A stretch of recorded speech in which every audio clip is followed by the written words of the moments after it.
songs, and like, I mean, John's been writing quite a lot now, and he just writes in that one area which he likes, which is almost like a Tamla Motown sort of, and I love that, because I love singing on songs like that. So he's very different. I mean, you could never call his songs heavy or anything. I think Queen just write 4 very different types of songs. Disco, you know, I mean, John Deacon famously swiped the riff for Another One Bites the Dust from Chic. Good times. These are the good times. Leave your cares behind. These are the good times. But it was Freddie that really took on the whole disco aesthetic to the point where he actually looked like somebody out of the Village People at one point. And then they'd go and do it, you know, write the music to a soundtrack like Flash Gordon. Queen were always moving on from one album to another. Whenever a new album came out, it was always a surprise.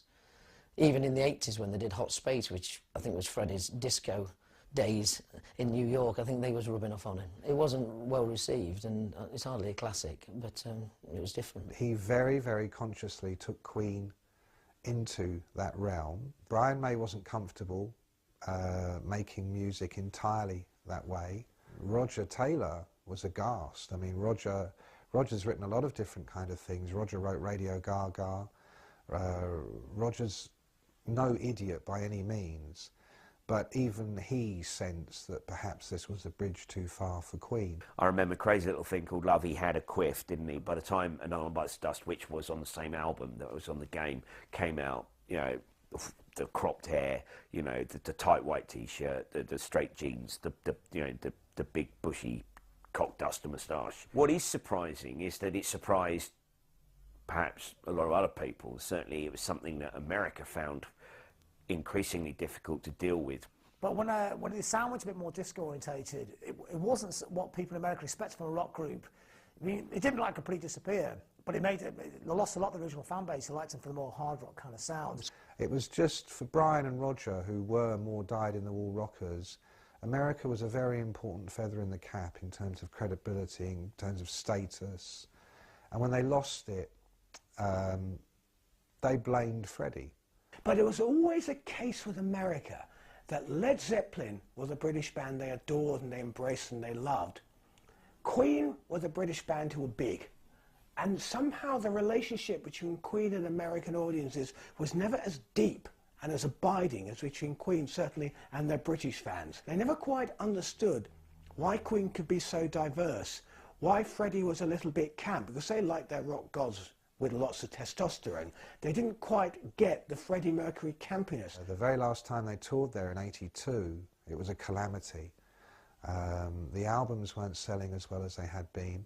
Another nail in the coffin was a video for I Want to Break Free, which was a pastiche of Coronation Street, but them dressed up in women's clothes. I mean, it's a hilarious video, and in Britain, we love that kind of thing. We think it's really, really funny. Nothing funnier than Freddie in a leather miniskirt and a moustache. It's hilarious, and it's so camp, it's really, really funny.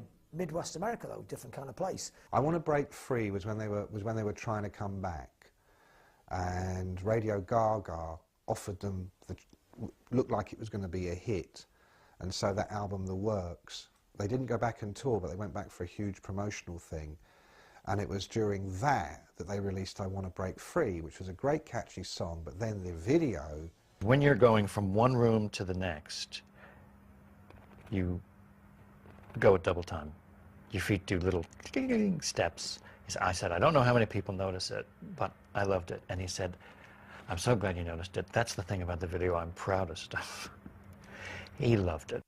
By the time of Live Aid, Queen were perceived to be a group that were, as it were, past its peak. In '83 and '84, they enjoyed another really good run of hit singles with Radio Gaga, I Want to Break Free. But the video age was upon us, and Queen were in that place where they were very much only as good as their last record. The idea that they were still a very vital live group had somewhat been overlooked. Certainly in America by then their career was over. Live Aid absolutely transformed that situation for them. it's a pretty tedious day, really. I mean, it's a good cause and all that, but it's not very exciting, is it? It's just kind of loads of bands, one after the other. And then Queen come on, and it's like, wow. Everyone's watching going, forgotten how great they were live. It's just like, when they came on, the minute they come on, everyone's just thinking, oh, it's Queen, they'll just play some hits. And I think a lot of people in the mainstream, obviously Queen fans knew that the band was still good at what they were doing, but when they play that day, they win it, don't they? The thing that Queen did at Live Aid that hardly any other artist did was understand quite what a big moment this was going to be and seize the opportunity. Queen were an extremely disciplined band, as they showed on the Live Aid concert. That 20 minutes they did on Live Aid, they rehearsed for 2 days. Status Quo, who famously started the day with Rockin' All Over the World, told me afterwards they had no idea the impact that that one performance would have on their own career. Queen, because of Freddie, saw this for what it was, an unprecedented opportunity to go out and show who you are to the whole world.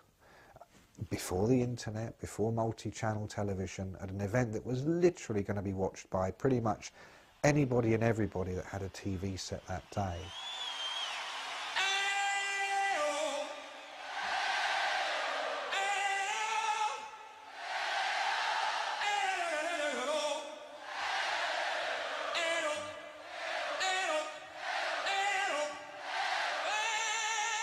Their masterstroke was that they anticipated what a moment it would be and absolutely seized the opportunity, and that was entirely down to Freddie.